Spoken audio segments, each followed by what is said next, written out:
welcome to Nurse Practitioner Television. This is attorney and nurse practitioner Joe Flores, and I just want to take the time to say this part of the program is brought to you by OnPointLNC.com, Mindy Cohen, LNC, and I have the unique and distinct pleasure of bringing her on. And I just wanted to start off by saying thank you, Mindy, for being here. My pleasure. And I know that there are nurses out there that are fascinated with the legal field. I'm a dinosaur already, 30 years in nursing, and I started out by being an LNC, and I've been an attorney almost 20 of those years, and it put me through NP and law school. But you're on the ground doing exciting stuff with attorneys, so I said, let's turn the tables and let's educate straight from the source and get OnPointLNC.com, Mindy Cohen, on here on Nurse Practitioner Television. Thank you so much for being here. That's my pleasure. I'm so happy that you asked me, and I'm happy to share with your audience my experience and the kinds of things we're doing at OnPoint for our attorneys every day. Well, and let me ask you this, first of all. Tell me about your nursing career and any other career you've had, plus LNC and your education, training background, just whatever you want to talk about. It's just a nice, relaxed conversation. We're just here with the rest of the folks there, getting their popcorn and their pickle and soda and sitting back and watching and learning. Great. So my background, I grew up on Perry Mason and thought that I was going to become an attorney. And when I was ready to consider going to graduate school, I went to a few different law schools. I sat in on classes. I talked to people. And I realized that while I was very interested in the law, I really didn't want to be a lawyer. And I went to graduate school in nursing. I have a bachelor's and a master's degree from the University of Pennsylvania School of Nursing. And then I went about my merry way. I taught nursing at a couple local universities in the Philadelphia area where I'm from. And then my clinical background is primarily pediatrics and rehabilitation nursing, and then nursing administration. And I was a nursing director for Children's Seashore House in Philadelphia at the time, and decided to get pregnant, have a couple kids. And when I was home pregnant, I got this brochure on legal nurse consulting. And I was like, oh my God, this is probably going to scratch that itch. And at the time, now we're going back 25 years, I called 5 attorneys that I knew and said, have you ever heard of this? Do you think any attorneys would be interested in having a nurse help them? And in 5 phone calls, I had 2 jobs. And that, of course, doesn't happen today. There's a lot more competition. But, of course, it's possible to build your business today. So I'm very positive about that. So that's really how I got started, my clinical background. I've had a smattering of other things like obstetrical nursing, and I did a lot of home care. So my clinical background is varied. And so that's how I got started. And the rest, as they say, is history. I did everything myself to begin with, every type of case, until I started to diversify and learn some lessons the hard way, that you can't do everything, it's really important as a legal nurse consultant to stay in your lane. Because if an attorney comes to you, they're coming to you for what you're putting out there as your expertise. So in the beginning, I was doing med-surg cases and ICU and nursing home cases, and I was spending hours researching so that I didn't make a mistake, but I couldn't bill for all of that time. So I realized very quickly I had to develop a network so that I was not charging an attorney for time that they didn't want to pay for, because they were coming to me thinking I had that expertise, but yet I wasn't making any money because I put in all of this time that I couldn't bill for. So stay in your lane. And that's how I then began to develop the roots of my business of working with other nurses who had the clinical expertise that I needed to be sure my clients were well taken care of. Well, very well said. I remember all those years back in the 90s that I was doing and early 2000s, right before I passed the bar, I was still working with attorneys on that. Today, I still get invited on cases because of my background, from car wrecks to criminal cases.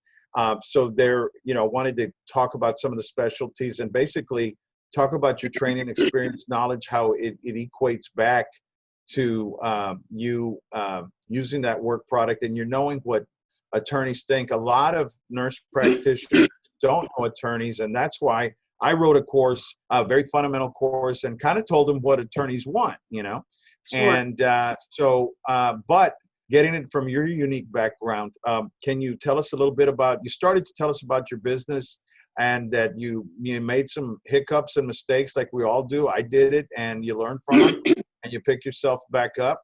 And I just wanted to see basically on your background and everything. Let's start out first. You mentioned you reached out to 5 attorneys. You got 2 jobs, some contracts there. I know the LNC's big question that start out, how do I get business? Yeah, that is the challenge. And I have some hints for them. But the one thing I would say before I delve into my hint is that you must have some stick-to-itiveness, I call it. It takes time, and don't give up, because there is work out there to be had. And before I start talking about marketing to the attorneys, I would tell your folks, make sure you're networking in the legal nurse consulting arena, because we are a much easier sell than the attorneys directly. And there are people like me who have businesses where we are looking for expertise of clinicians with, the unique expertise that your people have. And so I might need an emergency room nurse practitioner in the Southwest, and I don't have anybody in my database that can do it. So I am actually searching for one of your nurse practitioners. So don't overlook networking in the LNC communities, because many of us, there are a lot of us that are looking for you. And you don't have to prove your worth to us, because we get it. We're there and we know it. So yeah, go ahead, Joe. No, please go ahead. Okay. So with that being said, it's definitely not easy to get past the gates to the attorneys. So here are a couple hints that I would have for your folks. One, network on the soccer field, when we're allowed to go back, in the supermarket. Always have your business cards with you.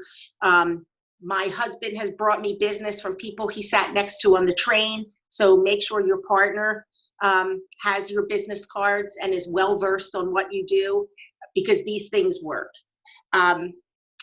Publish, especially if you're an expert witness.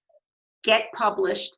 You can publish through the Journal of Legal Nurse Consulting and many other types of nursing journals. But attorneys and other legal nurse consultants, when we're looking for experts, we look to the literature and see who's published. So these are things, if you speak, especially at national nursing conferences, your name is going to come up on Google when we type in education for emergency room. Programs will come up with your name on it. So the more you're out there as a leader in your clinical specialty, attorneys will find you without you having to look for them. You can offer to speak at local bar association meetings. You can offer lunch and learns at law offices. You can do mailings. Be careful with your email blasts, because technically they're illegal. And you don't want to get yourself in trouble. So if you're going to be doing email blasts, get the advice of your attorney on how to set them up properly. Attorneys have to be able to opt out. There are a lot of rules about that. So be very careful. Newsletters are a good way to demonstrate your expertise and what you have to offer. And you could do that locally. You could do that in hard copy through the mail. So those, I think, are some of the beginning, and don't give up. And if you have a client, ask for introductions. Don't be afraid. If you have a client that liked your work, geez, do you have any colleagues that you think might benefit from the services I offer? Can you introduce me by email to 3 of them? Those are some really good strategies, I think, for trying to get work. Well, it's incredible, the advice and everything you're giving right now, because when you're on the ground and you're doing this on a daily basis and have been successful like yourself, you know, and for everybody just joining us, we're with Mindy Cohen on OnPointLNC.com. You can visit her there. And also we're going to be loading this up to different platforms. So we're very fortunate to have her. And we're talking about LNC Fundamentals, starting out your own way. We've heard from her the School of Hard Knocks, plus getting qualified, her bachelor's, her master's, and then going out there. So let's go back in time a little bit. I love stories. I think juries love stories. I think lawyers and nurses love stories. We want to hear the backstory. When you got your first case, I want to hear it. I'm sure you remember the first dollar you made. I do. So it was a pediatric IV error in a baby. And there was a terrible extravasation and burns. And this will tie in, I think, also to what to look for in a report, how to build your reports. And of course, the attorney didn't tell me, and I was scared to death to ask him what to write because I didn't want to look stupid. I didn't want to. So I really just went by instinct and read the records, and I saw that there was absolutely zero documentation about checking this baby's IV, what was infusing, it was not on a pump. There was no arm board at the time, and I'm like thinking, oh my God, what did this nurse do? This is the most egregious case I've ever seen. But of course, it was my first case as well. And I remember, and I don't know how I knew to do this, but I was thinking, these are all the things the nurse did wrong. And how is the best way for me to show that to the attorney? So of course I did some longhand, but I wound up making a chart that actually covered this, I think it was like 48 hours worth of time. And across the top, I had each nursing intervention that was supposed to happen. And then at each checkpoint every 4 hours, I just documented on this chart whether it was done or not done. And then I pulled some, quotes out of the medical record. And I thought the attorney was going to fall off the floor. He was off his chair. He was so happy. And he's like, are you sure this is your first report ever? I'm like, yeah. So I went home and I was like happy as a clam. So I think when you're writing reports, if you're clear on what is needed, and then just think about what is your role as a nurse. If you think about the nursing process, assessment, intervention, evaluation, and change in your plan, it's either there or it isn't. And it's a lot harder to find that today, I think, in electronic medical records because of the nature of them. A little bit easier back in the day when everything was longhand and there weren't so many charts and so much technology. But you're really looking for the basis is, what does the attorney want from you? And then where do you have to go to look for that information to give it back to them? And that mindset will always prepare you for how to put your report together. Well, so it's amazing. It's amazing. Please tell me more. So let's see. If we go on to reports or how to talk to attorneys, the few things that I've learned over the years and have been reinforced by me working with other legal nurse consultants is, I mentioned this, I think, stay in your lane. Don't If you don't have the expertise for a case, just refer it out, because you will damage your reputation if you miss important things in the medical record because you didn't know what to look for. Or have somebody be proofing your reports and guiding you to make sure you are doing the right thing. So you don't know what, if you're not in your own lane and staying within your expertise, you're way likely to make a mistake. The second thing is, make sure you understand what the attorney is really looking for. No question is a stupid question. You do not feel like I felt in my first case. I was afraid to ask him any questions because I didn't want to appear dumb. I didn't want to act like this was my first case, even though it was my first case. But he didn't give me that direction. Now I'm way more confident and I know better. Make sure you talk it through, because if your expectation, if you're making a bunch of assumptions about what they're looking for you to pull out of the record and you're wrong, that's where you're going to be in trouble. So stay in your lane, make sure the expectations are clear, and then be prepared when you talk to the attorneys. They're busy, and know what you want to ask them. Be prepared, anticipate what questions they might have about the case so that it's focused, it's short. I have a handful of clients who like to chit chat and want to catch up, but most of them want to get to the meat of it and move on. They're not my friend, they're not your friend. They want to be sweet and friendly, but they're busy. So with that in mind, once you know what the attorney's looking for, then you could think about how to put it in your report.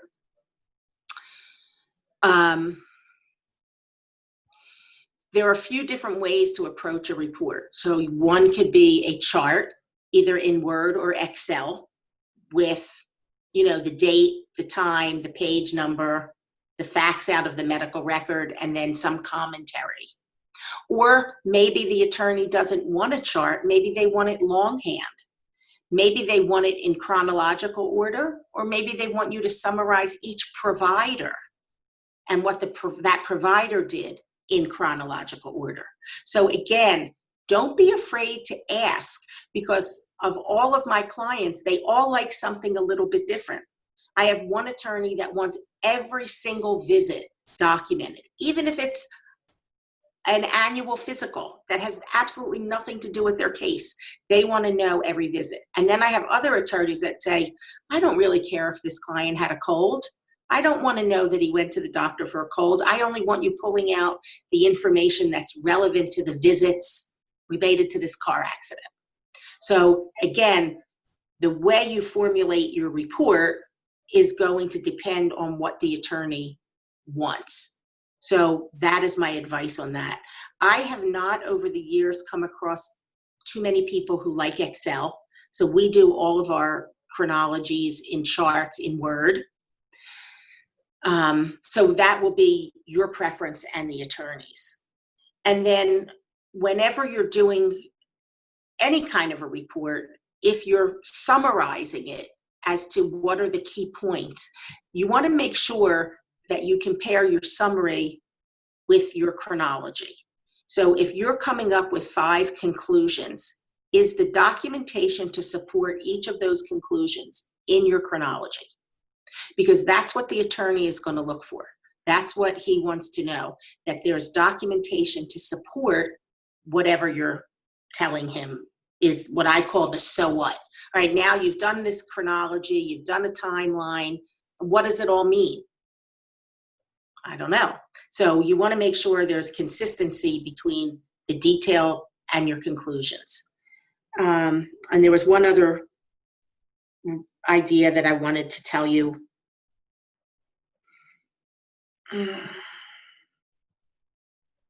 Oh, about research. So we're very careful about research to support our opinions, because research costs the attorney money, and they may or may not want to pay for money because they they may have research opportunities in their office.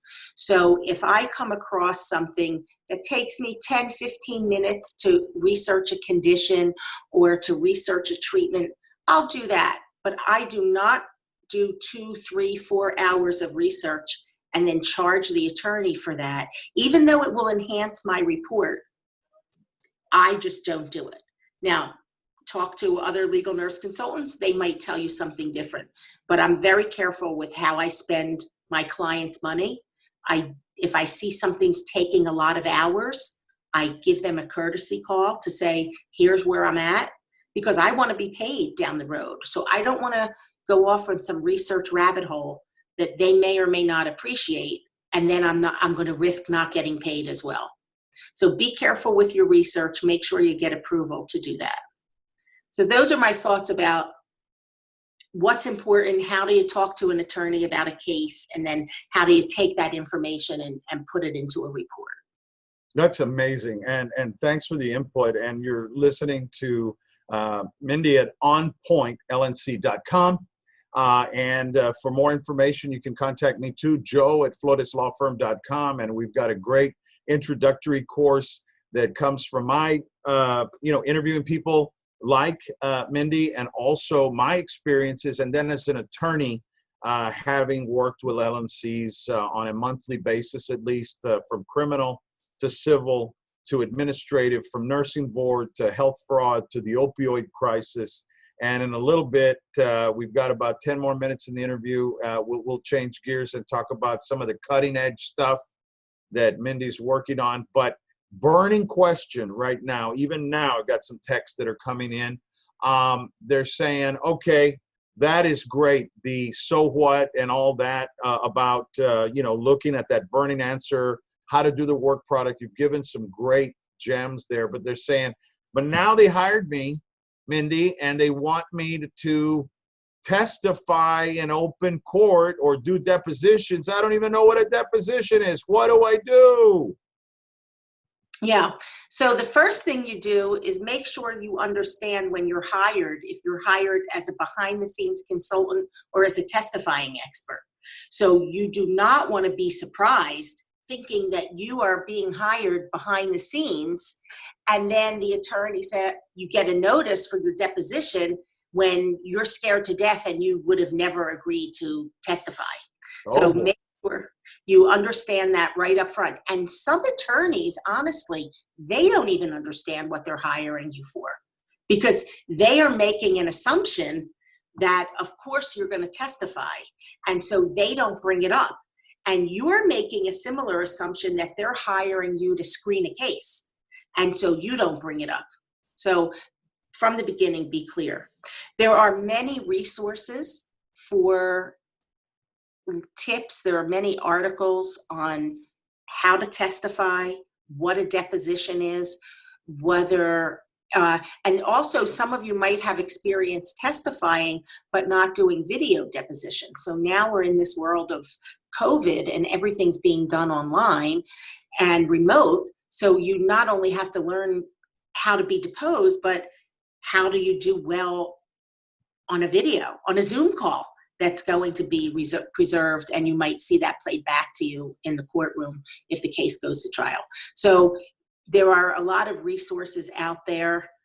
I would say there are a couple hints for being prepared for testimony with your report. You want to make sure that your report is factual, that it is accurate, so you should proof it. You should know which page numbers different things in your report are from, so you can find it easily, because you may be asked to show that in court and show how you justify this conclusion. So know that record. Do not go to court without knowing that record, because if you are confused, if you can't find something, it will affect your credibility. So know your report, know your record, know your page numbers.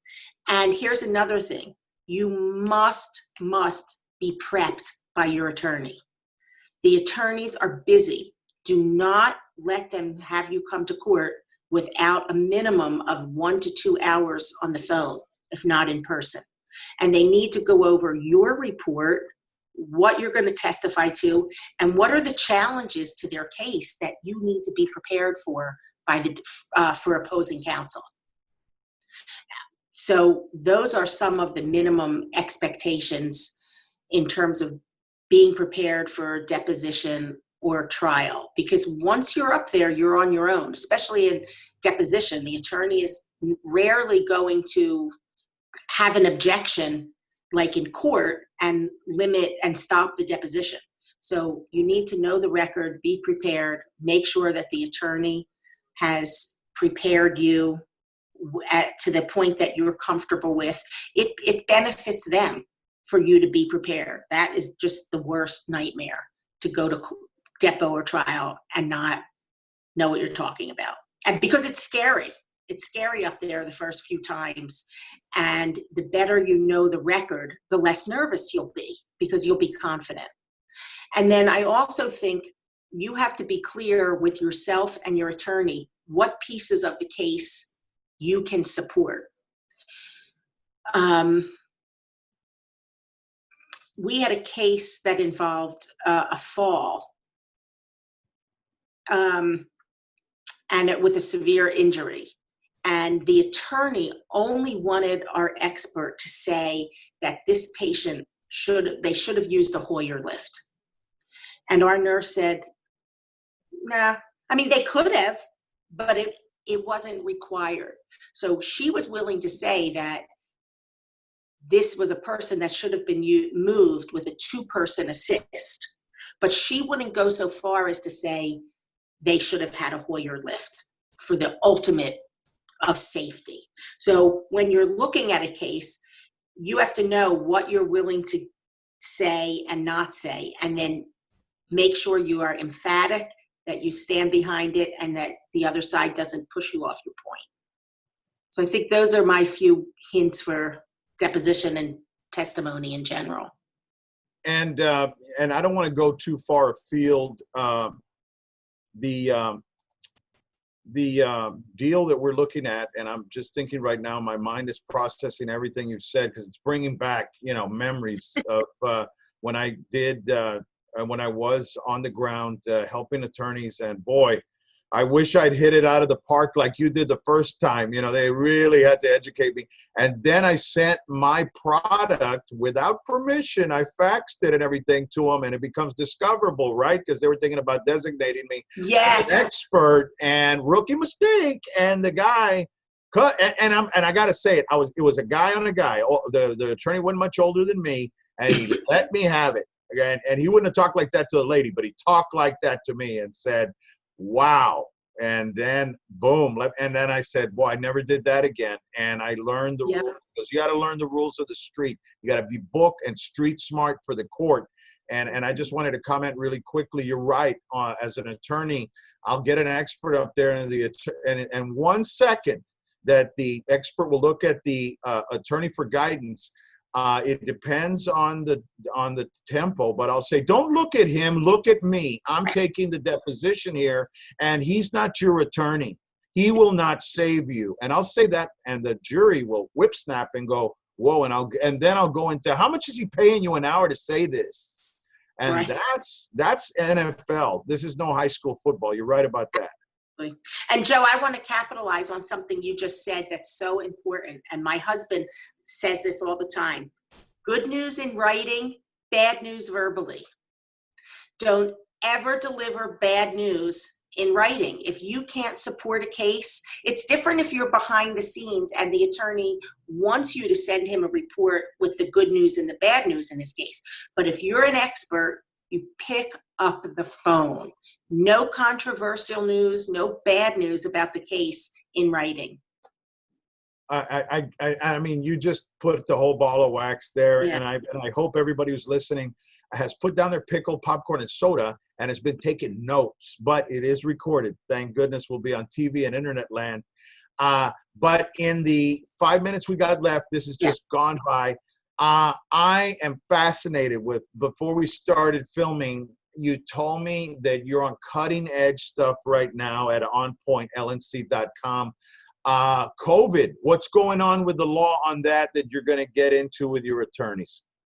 Well, since we really don't know what level of immunity our healthcare providers, our facilities like hospitals and nursing homes. And you mean legal immunity, right?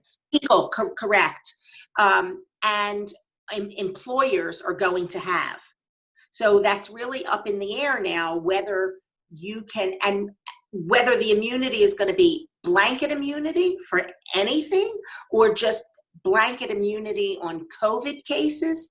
This is all unclear. So because we want to be on the cutting edge, we are collecting resources on guidelines for care that have been put out by various organizations related to COVID, and look at making sure that we have the right experts that we could rely on for infectious disease, infection control practitioners, occupational medicine physicians who are helping companies figure out their safety policies and their return to work policies. So it's a very exciting time, and we could be doing all this work for naught, because if there's a lot of blanket immunity, but if attorneys come to us and they say, Mindy, I have this case where this woman died in February or March before we knew about COVID, and there was no infection control being practiced. This woman died of infection and was never sent out to the ER, and she should have. So that case has to be looked at within the COVID context, but we're applying standards that facility should have been following before the whole COVID piece started.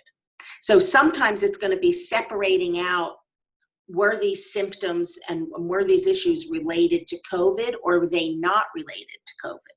So I think it's unclear, and it's exciting, and we're hoping, that some attorneys will be willing to take these cases that are on the edge, that are not, I think the world of COVID, I don't want to be, I have the utmost respect for all of our healthcare providers on the front lines, and some of them should absolutely be protected, and some of the facilities should absolutely be protected. But I think there are issues around the edge that basic standard of care applies. And so we're going to be helping attorneys separate out what's COVID and what's basic before or after the crisis of our ICUs and our hospitals, being overloaded. So I think it's a real exciting time. I'm not sure what is going to come of it, but we'll see. And we're going to be ready for it. And attorneys can reach out to us for that kind of expertise.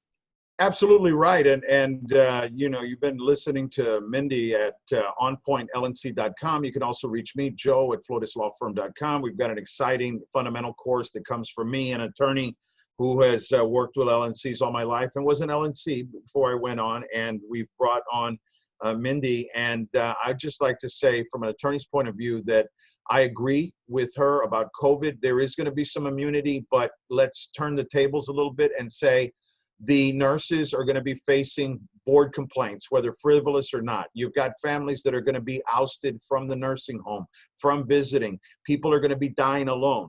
People are going to say, well, if I can't sue, newsflash, I'm going to report every doctor, respiratory therapist, and every nurse to the board and have their license. When people can't sue, those areas are going to matter. And we're going to need LNCs for that area, because that's one area that I use LNCs on, is helping me. We saved the physician's license the other day. We saved the nurse practitioner's license by doing that, by bringing an LNC on who knows the standards. I was prepared with an expert to go all the way to Austin, Texas, our state capital, for the board licensing. And that's happening with all of the nurse attorneys that I know throughout the states. And healthcare fraud. All these people selling PPE, all these people that are billing and bilking the government, it's a disgrace. LNCs can go in there and dissect all that billing, those charts, Employment law is going to explode because people that refuse to wear their PPE that they had from home early on, they were saying you're fired. And I'm representing a couple of people on that. So I think those are just three areas. And the last couple of minutes we got left, a lot of people are calling in and texting me because they're hearing this and said, wait a minute, ask Mindy, I want a niche. I'm a neuro nurse. I don't want to be reviewing pediatric records. Mindy? Yes, you know, so I love niches, and I think niches give you a marketing edge. And again, if you have a specialty within neuro, say you're a neuro rehab and TBI patients are your thing, you can put yourself out there, get on the speaking circuit, publish an article, network with LNCs so they know you are the go-to person. Offer to do research within that area on TBI cases or whatever it is that is your specialty. So a niche is a good thing. It might take a little bit longer to build your practice because you have to let everybody know and get known in that field. But that's the trick. And find your niche, get published, make sure you're going to national conferences in that field, not only legal conferences, but healthcare conferences. Niches are good. And we got a minute left. People are going to be clamoring to look you up. I've blown you up on OnPointLNC.com. Love the website. Love the passion. And there's going to be a lot of newbies out there. And I know you're busy. What's the best way that they approach you and say, you got any extra work or do you know anybody without blowing you up? I know how that is every minute, getting an email and stuff. What's the best way where you can work, but you can help them? And I think by doing this, it's helping them tremendously. But if they wanted to reach out to you one-on-one or they're looking for something, I don't want you to be bothered every minute, but what's the best way? I think the best way is through email, mindy@onpointlnc.com. And if it takes me a while to get back to you, fear not, I answer everybody. But it could take a week or so because I fit these kinds of calls in and emails. If you're going to email me, it would help to send me your CV. If you have a fee schedule, send that. If you've done any LNC work, send me a couple samples of your work so I could get an idea how you approach legal nurse consulting. Let me know what you want to do, what you have done within legal nurse consulting, because that facilitates my calls with you and how I can guide you or point you in the right direction. And I think that Joe has a really good program for basic legal nurse consulting, for networking. And so if you're not working what Joe has to offer, capitalize on that, because that's where you're going to get your first leads for cases. So you need to work the groups that you're in and barter, get introduced, make sure you work his programs. Well, thank you. And also visit her website, onpointlnc.com. And you heard her. It'll take a while to get back. It's the same with me, too. I mean, we should have made a law firm together, with her running all my cases, I mean, but, our next life. We could do that. The next life. But it has been a great, fabulous 38 minutes and counting. And I just wanted to make sure we get our limit there on our free Zoom. And right. But I'm going to be blowing this up to so many nurses. And I want to take this opportunity, like Mindy said, thank you all for serving on the front lines. Thank you for what you do and risk your lives. Thank you, everybody. I appreciate your attendance. And Joe, thanks so much for the opportunity. I hope I've been helpful to your group and to the others that you're going to reach out to. Thank you. Mindy Cohen, ladies and gentlemen, OnPoint LNC. You're going to catch this on my podcast and on video on the internet, on various sites. So we look forward to playing this for you guys. If you missed it, we'll play it here, and you can call me 24/7 at joe@flotuslawfirm.com, 361-887-8670. and I'll field some questions for Mindy. She's a VIP around here. So My pleasure. we have loved it, and I hope attorneys out there, you better call OnPointLNC.com. As a trial lawyer who's a trial lawyer college graduate from Jerry Spence's stuff a long time ago, I tell you, you try cases, you need LNCs like Mindy, and I want you to get on OnPointLNC.com. My trial lawyer brothers and sisters, love you guys so much, and thank you, my nursing brothers and sisters. Mindy Cohen, you're the best. Thank you. Thanks, everybody. Take care. Stay safe. Bye-bye.